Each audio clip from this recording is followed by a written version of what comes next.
Assalamu alaikum rahmatullah, bismillah, walhamdulillah, wassalatu wassalam ala rasulillah sallallahu alayhi wasallam. Brothers and sisters, welcome to Tea Time with Sadiq. I came up with this concept because I spent a lot of time around many of the Arabs, and I spent a lot of time around them. A particular group of people that I spent a lot of time around and that I've come to really love, mashallah, and love their customs are the Moroccan. Moroccan people are some of the most beautiful people on earth. If you know some good ones, and of course there are some bad ones as well, a lot of them, but there's a lot of khair in their customs, mashallah. One of the things that I really benefited from, and I noticed about them, is tea is very important to them, and they won't just talk about matters wherever they are. Many of them will wait until they're having tea to discuss important matters.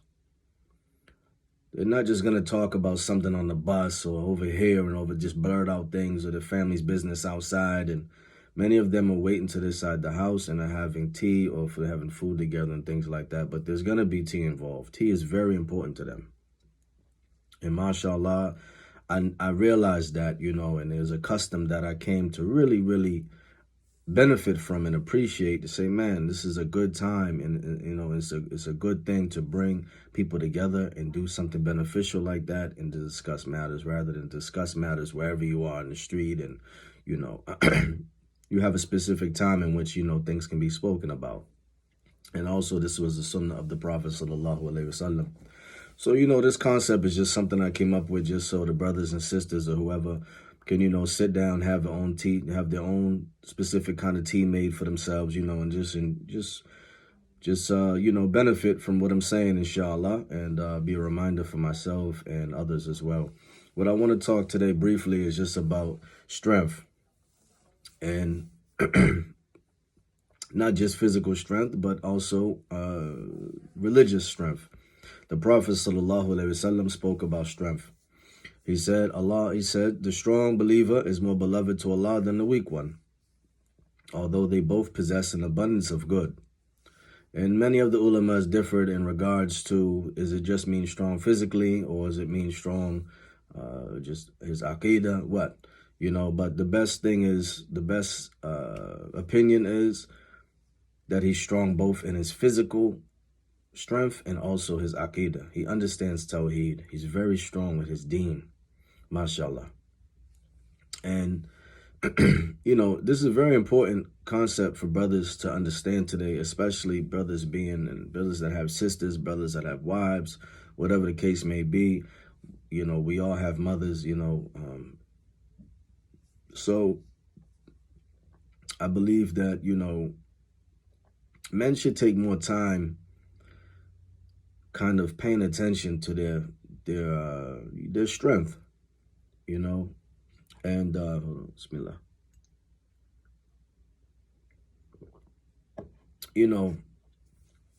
Should take time to care about your strength. How strong you are. For many reasons. For one, well, I'm not going to go through the numbers. Either way, I'm just going to run down. Like I said, this ain't even scripted or nothing. I'm shooting off the hip. But he has to protect his family, first and foremost. We live in an outrageous, crazy society today. Man has to have some kind of strength with him. I mean, when you think of a man, you think of strength. I mean, that's what I think about when the word man is mentioned to me. This is what I envision.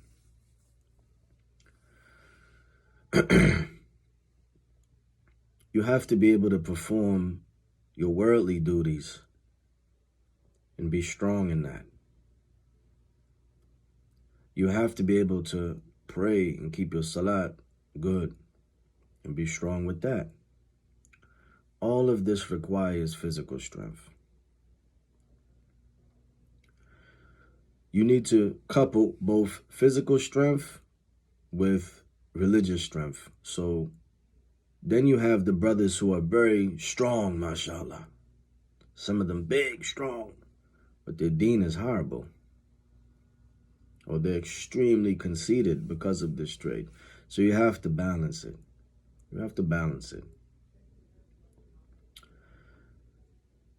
You have to be a person that takes care of his strength physically, and also he's learning his deen. He's not stupid about this religion. Can't nobody just come and tell him to do something stupid, because he knows what is halal and what is forbidden. He already knows this, you know, so you have to couple it. You have to put it both together. Put it both together, inshallah.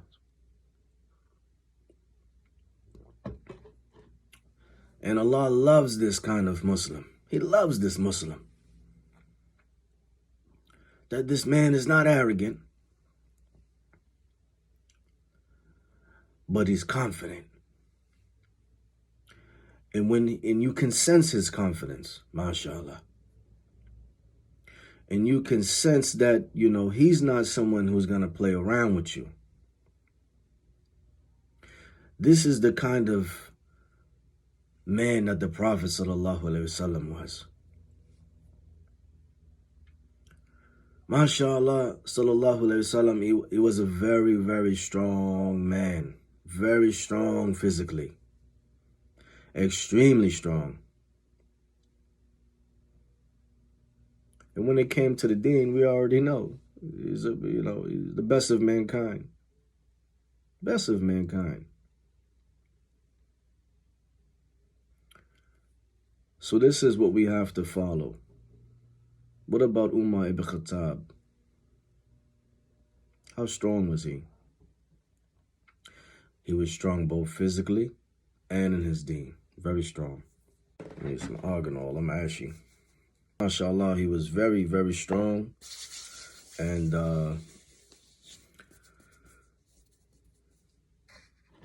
so much so that when he took a route, the shaitan would go the other way. Right? That was his deen. He was so strong that even enemies feared him. When you seen him, you seen strength. But he was very humble.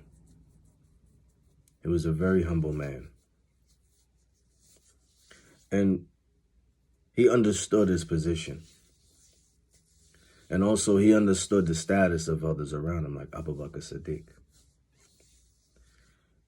Radiallahu anhu. So this strength you have, right? This masculine, beard. And even if you don't have a beard, you can still be strong. But many people, when they picture a Muslim, they picture a man who, has a beard and things like that. And some brothers can't grow beards. So, mashallah.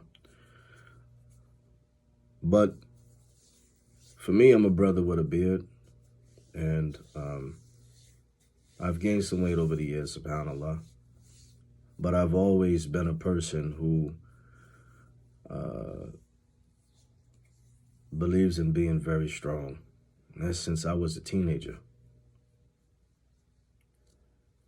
And I always try to push this to the brothers. Do some push-ups, man.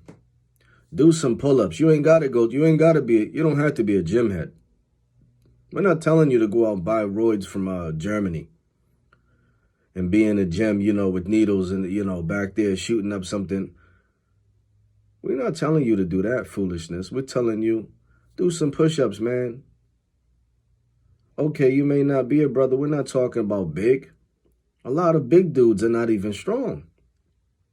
The strongest individuals a lot of times will be that skinny cut kid, like I was growing up. And everyone thinks he's going to beat this guy up. But he ends up being tougher than the one that's 6'2". So we're not talking about you being huge and walking around, with these 20-inch arms. No, but we're saying the Prophet ﷺ was very lean. He was very strong. So that's what we're saying is, you can be strong without having that look too. So this is not just directed towards, just one group of people or people who are specific shape or nothing like that. However your shape is, build it. Do some push-ups, do some sit-ups, right? And keep pushing yourself. Keep pushing yourself. Keep pushing yourself. Start today, inshallah. When you're done, do a few minutes of reading every time. Put some type of information in your brain that's going to benefit you. And keep that routine. Doesn't have to be a lot. Allah loves consistency. Allah loves that you do something, a good deed, consistently. Even if you think it's small, it's not small. It's not small. We're all chasing these big, huge, I'm going to go to Australia to feed orphans. MashaAllah, it's a good thing. But imagine if you stay in your homeland, and feed your family, your children, your mother, your father, whoever, every single day a piece of bread.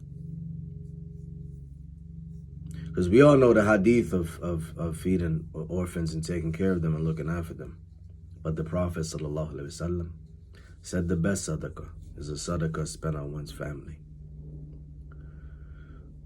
So if you were to do that consistently, every day, for the sake of Allah, this would be a beloved action. Allah loves things like this. So likewise, get yourself a routine, man. And I had to say this to myself because honestly, we be eating sweets. Ramadan come, we eating cakes. 11, 12 at night, we eating, pasta and all kinds of, we going to this masjid and brothers is just slamming you with strawberry milk. You gotta build yourself. Okay, you can eat that, mashallah. Get your push-ups on.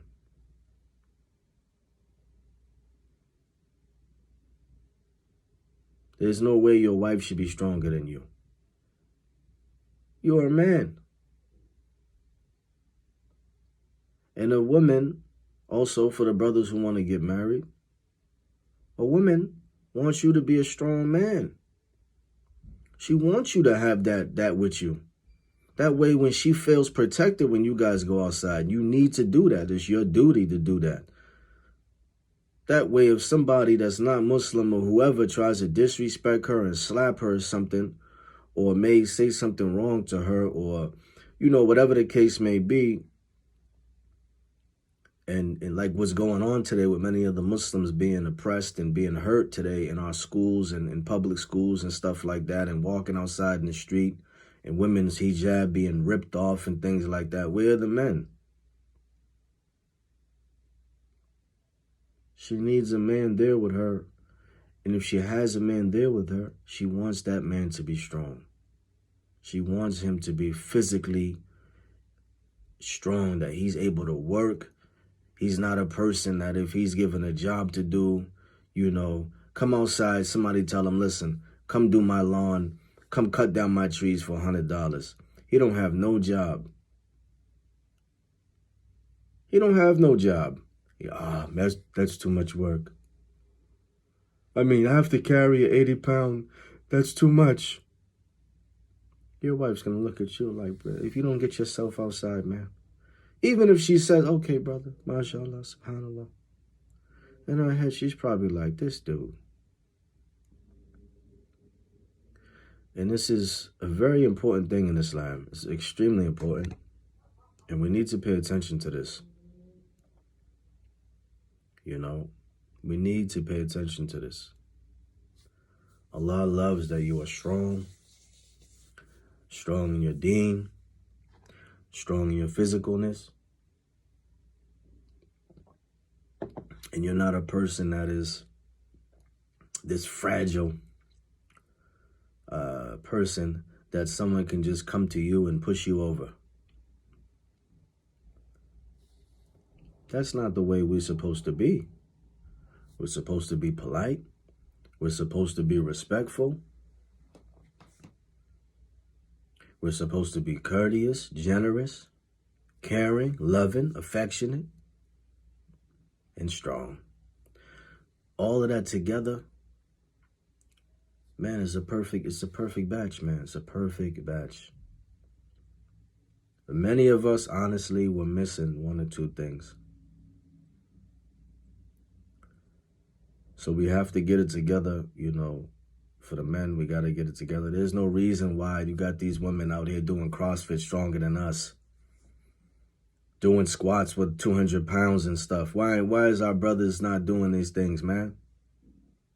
Brothers is walking around looking crazy.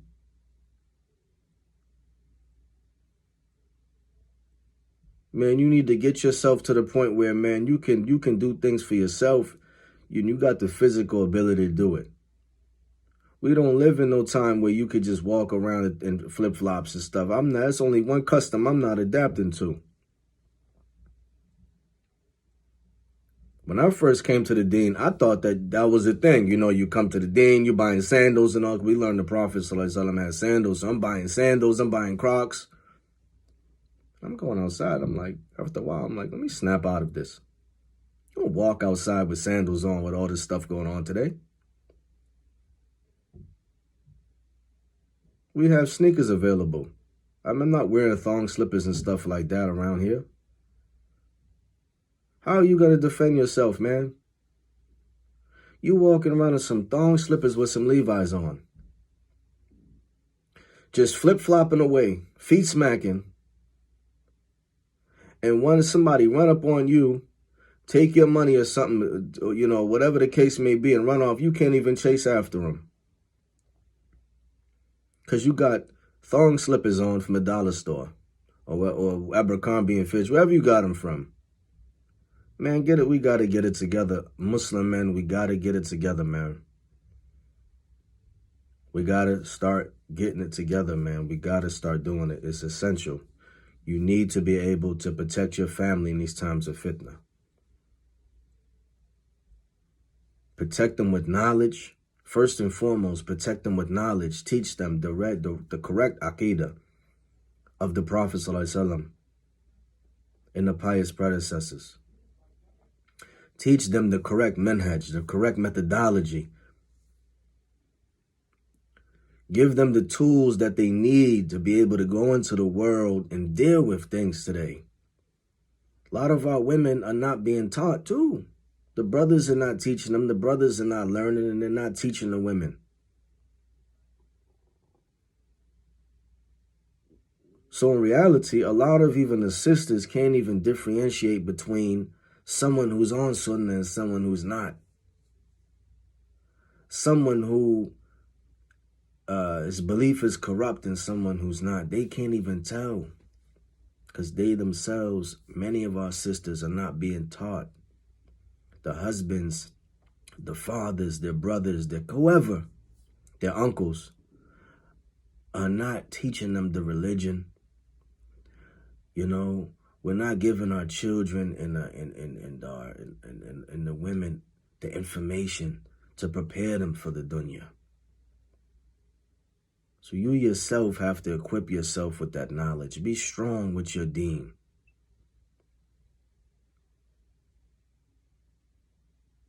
You know, and also get your strength up.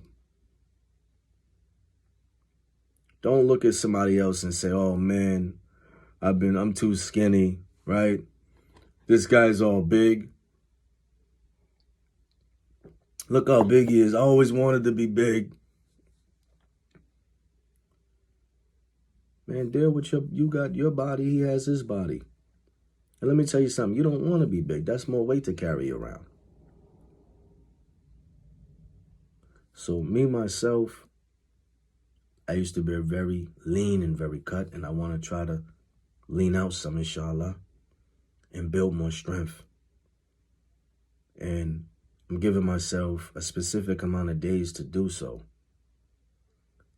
So that was my reason behind making this video, is to push this and to motivate people. You got to start somewhere.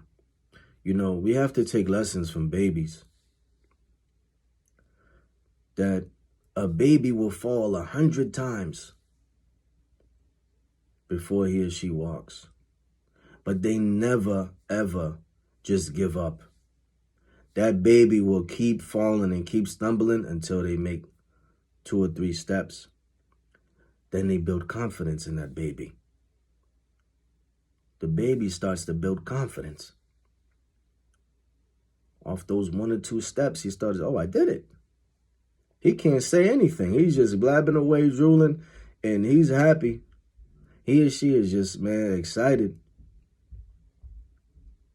You have to do the same thing. You know, maybe you're not going to have the same physique as somebody else. But stop measuring yourself next to people. You know, really.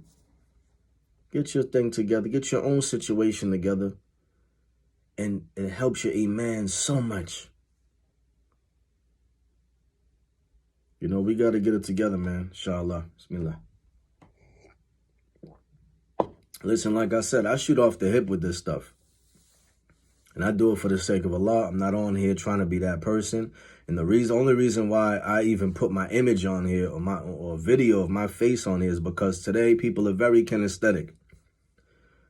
Today people are not going to sit down and listen to something that has no visual to it. We become accustomed to smartphones. So therefore, like when I was younger, I used to listen to books on cassette. They're not doing that today. People are not doing that today. So I felt as though putting a visual would help a lot more. People connect more with the visual things that they can touch, things that they can see. People today are extremely kinesthetic. And a lot of it has to do with the smartphone. So honestly, other than that, I have no reason to even be on video. You know, I would make it with just a blank image and just put my voice on.